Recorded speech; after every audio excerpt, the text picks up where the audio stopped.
Hello दोस्तों, तो कैसे हैं आप सभी। एक बार फिर से सभी साथियों का स्वागत करते हैं युवा शक्ति जी के क्विज में।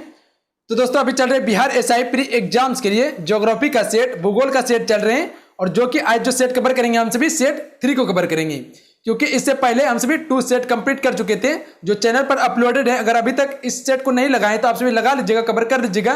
लिंक नीचे डिस्क्रिप्शन में दे दिए, जिसके अंदर में 60 क्वेश्चन को कवर किए थे और आज जो कवर करेंगे 61 क्वेश्चन से कवर करेंगे। तो चलिए पहले क्लास को स्टार्ट करते हैं, उसके बाद जो होगा बात करते रहेंगे हम सभी। बेहतर तरीके से क्लास करना है। चलिए आज का फर्स्ट क्वेश्चन है, क्वेश्चन नंबर 61 से कवर करेंगे हम सभी। गीजा का ग्रेट स्फिंक्स किस देश में स्थित है? ए सही उत्तर हो जाएंगे इसका मिस्र में है, तो याद रख लीजिएगा आप सभी, ऑप्शन में ए राइट आंसर रहेंगे। चलिए नेक्स्ट क्वेश्चन है, क्वेश्चन नंबर 62। निम्नलिखित में से कौन सा युग्म गलत है? इधर देश दिया हुआ है, इधर राजधानी दिया हुआ है। अगर इस क्वेश्चन की बात करें तो राइट आंसर ऑप्शन में जाएंगे सेनेगल की राजधानी फ्री टाउन है। यह गलत है, क्योंकि सेनेगल की राजधानी फ्री टाउन नहीं बल्कि डेकर है। कहां पे है? डेकर में है, लिख देते हैं डेकर में इसकी राजधानी है। पर फ्री टाउन किस देश की राजधानी है? तो इसे भी याद रख लीजिएगा आप सभी, यह सिएरा लियोन की राजधानी है। किस देश की राजधानी है? सिएरा लियोन की राजधानी है। चलिए नेक्स्ट क्वेश्चन है, क्वेश्चन नंबर 63। विश्व में खाड़ी की तटरेखा सर्वाधिक लंबी है, तो किस खाड़ी की सर्वाधिक तटरेखा है? हडसन की खाड़ी की। इस खाड़ी की तटरेखा सबसे लंबी है विश्व में। अगर यही बात करें कि सबसे अधिक क्षेत्रफल वाला खाड़ी कौन सी है, तो याद रखिएगा विश्व में सबसे अधिक क्षेत्रफल वाला जो खाड़ी है वह बंगाल की खाड़ी है। नेक्स्ट क्वेश्चन है, क्वेश्चन नंबर 64। विश्व की सबसे लंबी पर्वत श्रृंखला कौन सी है? तो इन पर्वत श्रृंखला का नाम है एंडीज। यह विश्व की सबसे लंबी पर्वत श्रृंखला में से एक है। चले नेक्स्ट क्वेश्चन है, क्वेश्चन नंबर 65। आइसोबाथ रेखाएं प्रदर्शित करती है, तो यह प्रदर्शित करती है समुद्र तल के समान गहराई वाली क्षेत्र को, यानी इसका डी राइट आंसर हो जाएंगे। चले नेक्स्ट क्वेश्चन है, क्वेश्चन नंबर 66।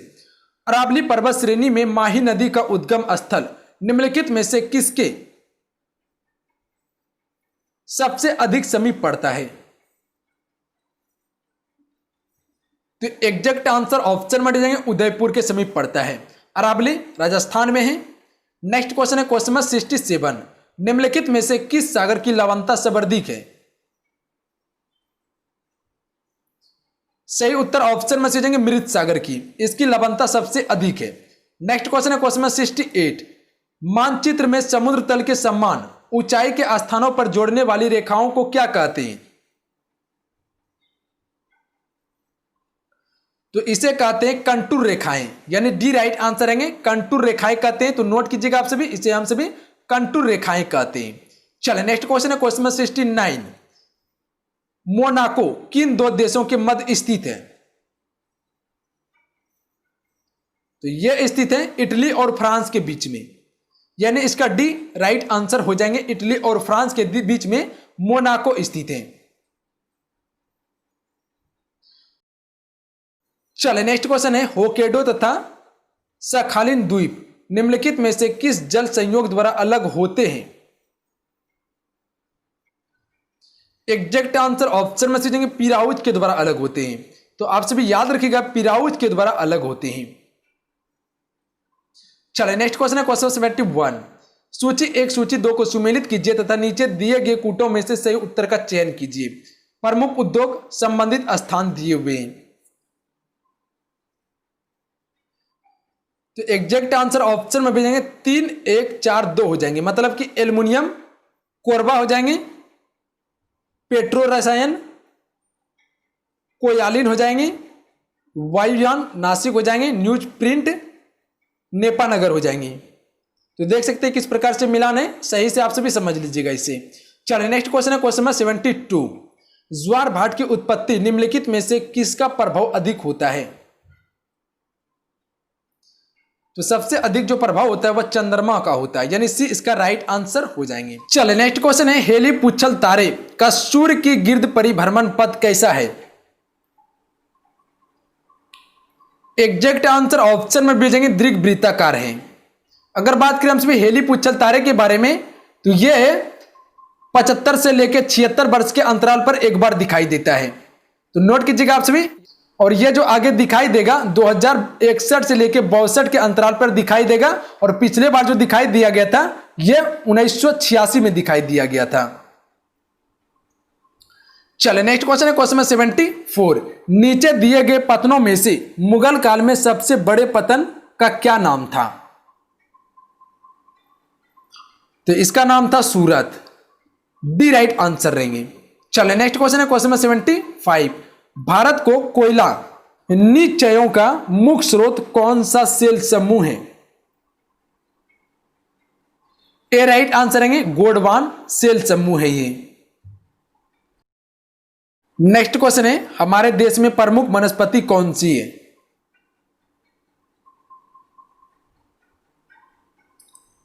ए राइट आंसर रहेंगे, पतझड़ वनस्पति है। नेक्स्ट क्वेश्चन है, क्वेश्चन नंबर 77। भारत में सर्वाधिक वार्षिक वर्षा वाला स्थान मानसीराम मेघालय निम्नलिखित में से किस राज्य में है? तो यह अवस्थित है मेघालय में। डी राइट आंसर रहेंगे। चले नेक्स्ट क्वेश्चन है, भारतीय मानक समय ग्रीनविच के पूर्व के निम्नलिखित में से किस देशांतर का समय है? तो यह है 82.5 डिग्री पूर्व देशांतर का समय। सी राइट आंसर हो जाएंगे। अगर बात करें हम सभी भारतीय मानक समय के बारे में, तो आप सभी देख सकते हैं ये पूरा ग्लोब है, ठीक है ना। और ये रेखा जो गुजरते हैं इसे हम सभी कहते हैं विषुवत रेखा या भूमध्य रेखा या 0 डिग्री अक्षांश रेखा कहते हैं। और यहां से जो गुजरते हैं उत्तर से दक्षिण की ओर इसे कहते हैं देशांतर रेखा, 0 डिग्री देशांतर रेखा। और यहां जो अवस्थित है ये अपना भारत देश अवस्थित है यहां पे, मतलब कि देशांतर रेखा के पूर्व में भारत देश अवस्थित है। और इसके बीचों बीच से होकर जो गुजरने वाली रेखा है उसे हम सभी 82.5 डिग्री पूर्व देशांतर रेखा कहते हैं। और एक रेखा जो गुजरते हैं 23.5 डिग्री कर्क रेखा गुजरते हैं, जो भारत को 2 भागों में विभाजित करते हैं, उत्तर और दक्षिण में करते हैं। पर देशांतर रेखा क्या करते हैं, इसे पूर्व से पश्चिम में विभाजित करते हैं। तो याद रखिएगा 82.5 डिग्री पूर्व देशांतर है अपना भारतीय मानक समय, जो कि इलाहाबाद के निकट मिर्जापुर से होकर गुजरते हैं। और ये भारत के 5 राज्यों से होकर गुजरते हैं। कौन कौन से? तो नोट कीजिएगा। पहला गुजरते हैं उत्तर प्रदेश, मध्य प्रदेश, उड़ीसा, छत्तीसगढ़ और आंध्र प्रदेश। उसके बाद ये बंगाल की खाड़ी से होते होते हुए ये चल जाते हैं हिंद महासागर की ओर। तो इसे आप सभी नोट कर लीजिएगा। इसके ज्येष्ठ में जो है कि मकर रेखा है 23.5 डिग्री, कर्क रेखा 23.5 डिग्री, जो कि भारत के 8 राज्यों से होकर गुजरने वाली रेखा है। तो देशांतर रेखा भारत के 5 राज्यों से होकर गुजरने वाली रेखा है, और कर्क रेखा यह भारत के 8 राज्यों से होकर गुजरने वाली है। चलिए नेक्स्ट क्वेश्चन है, क्वेश्चन नंबर 79। मचकुंड जल विद्युत परियोजना निम्नलिखित में से किन राज्यों का संयुक्त उद्गम है?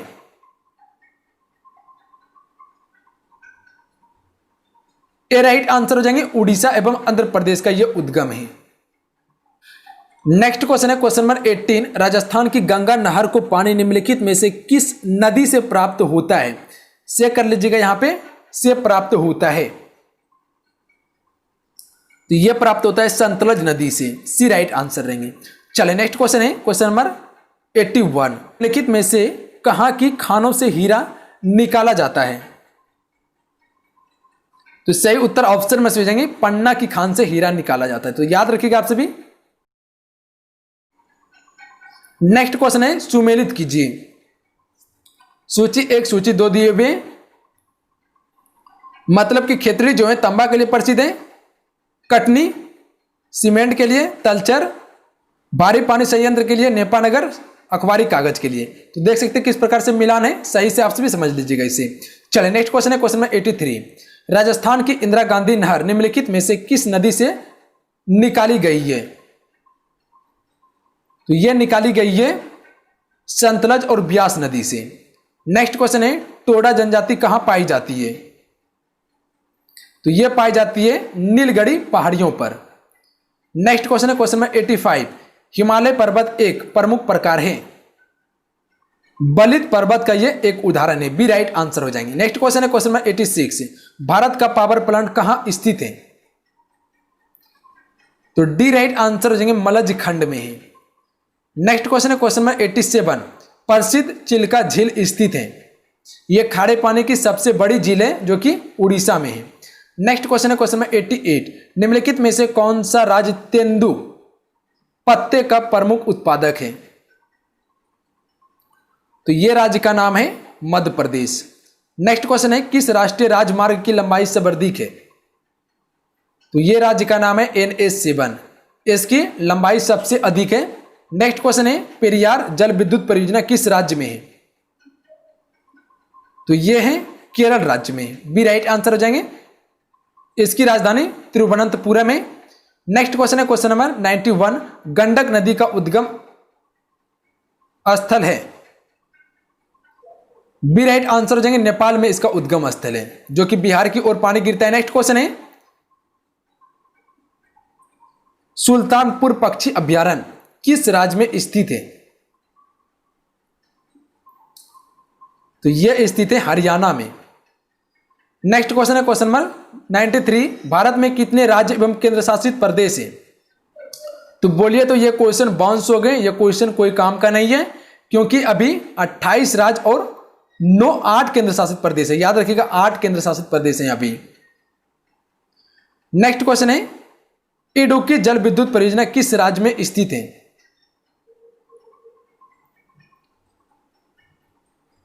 तो यह है केरल में। नेक्स्ट क्वेश्चन है क्वेश्चन नंबर 95, कोकण तट कहां से कहां तक विस्तृत है? तो राइट आंसर ऑप्शन में से जाएंगे गोवा से लेकर दमन तक की तट रेखा को हम सभी कहते हैं कोकण तट रेखा के नाम से। जैसे कि आप सभी देख सकते हैं, ये भारत का दक्षिणी भाग है और ये तट रेखा है भारत की, इधर की पूर्वी तट रेखा, इधर की पश्चिमी तट रेखा है, ठीक है ना। तो यहां जो है कि दमन है, ठीक है ना, और यहां है गोवा, तो इसके बीच की तट रेखा को हम सभी कहते हैं कोकण तट रेखा, और गोवा से लेके मंगलोर तक की तट रेखा को कहते हैं हम सभी कन्नड़ तट रेखा, और मंगलोर से लेके कन्याकुमारी तक की तट रेखा को कहते हैं हम सभी मलबार तट रेखा। कोकण तट रेखा पेट्रोलियम उत्पादन के लिए प्रसिद्ध है, यह मुंबई हाई के नाम से भी जाने जाते हैं। नेक्स्ट क्वेश्चन है क्वेश्चन नंबर 96, भील जनजाति मुख्य रूप से निवास करती है? तो यह निवास करती है उपयुक्त तीनों के सीमावर्ती क्षेत्र में, गुजरात, राजस्थान, मध्य प्रदेश के सीमावर्ती क्षेत्रों में निवास करती है भील जनजाति। नेक्स्ट क्वेश्चन है नासिक किस नदी के तट पर अवस्थित है या स्थित है? तो यह है गोदावरी नदी के तट पर। नेक्स्ट क्वेश्चन है भारत एवं पाकिस्तान को विभाजित करने वाली रेखा कहलाती है? बी राइट आंसर हो जाएंगे, रेडक्लिफ रेखा के नाम से जानते हैं। मतलब कि भारत और पाकिस्तान के बीच की सीमा रेखा को हम सभी रेडक्लिफ रेखा कहते हैं। मैकमोहन रेखा भारत और चीन के बीच की सीमा रेखा है। ड्यूरन रेखा भारत और अफगानिस्तान के बीच की सीमा रेखा है, या पाकिस्तान और अफगानिस्तान के बीच की सीमा रेखा है। 38वीं समानांतर रेखा यह उत्तरी कोरिया और दक्षिणी कोरिया की सीमा रेखा है। नेक्स्ट क्वेश्चन है निम्नलिखित में से भारत का सर्वोच्च पर्वत शिखर कौन सा है? कंचनजंगा, सी राइट आंसर हो जाएंगे। नेक्स्ट क्वेश्चन है जवाहर सागर, राणा प्रताप सागर, गांधी सागर किस नदी पर बने हुए हैं? तो ये बने हैं चंबल नदी पर, यानी सी राइट आंसर हो जाएंगे। तो चलिए दोस्तों, इस प्रकार से हम सभी आज के इस सेट को कंप्लीट कर चुके हैं। आज का ये सेट कैसा लगा और आज के इस सेट का क्वेश्चन कैसा लगा जरूर नीचे कमेंट बॉक्स में आप सभी बताइएगा। अगर आज का ये क्वेश्चन अच्छा लगा हो, हेल्पफुल लगा हो, तो आप सभी इस वीडियो को लाइक कीजिए और अपने दोस्तों में जरूर शेयर कर दीजिएगा। अगर डेली इसी तरह आप सभी वीडियो चाहते हैं, सेट चाहते हैं, तो जो साथी चैनल से नहीं जुड़े हैं वैसे भी चैनल से जुड़ जाएं। नीचे रेड का सब्सक्राइब बटन मिलेगा, उसे दबा के सब्सक्राइब कर लीजिएगा। और जो साथी पहले से जुड़ चुके हैं उसके लिए बहुत बहुत धन्यवाद। हमें उम्मीद है कि आज का ये सेट आप सभी को काफी हेल्पफुल लगा होगा, अच्छा लगा होगा, तो इसे शेयर कर ही दीजिएगा आप सभी। तो चलिए मिलते हैं, जय हिंद, वंदे मातरम। अपना ध्यान रखिएगा, पढ़ाई करते रहिएगा आप सभी। जय हिंद।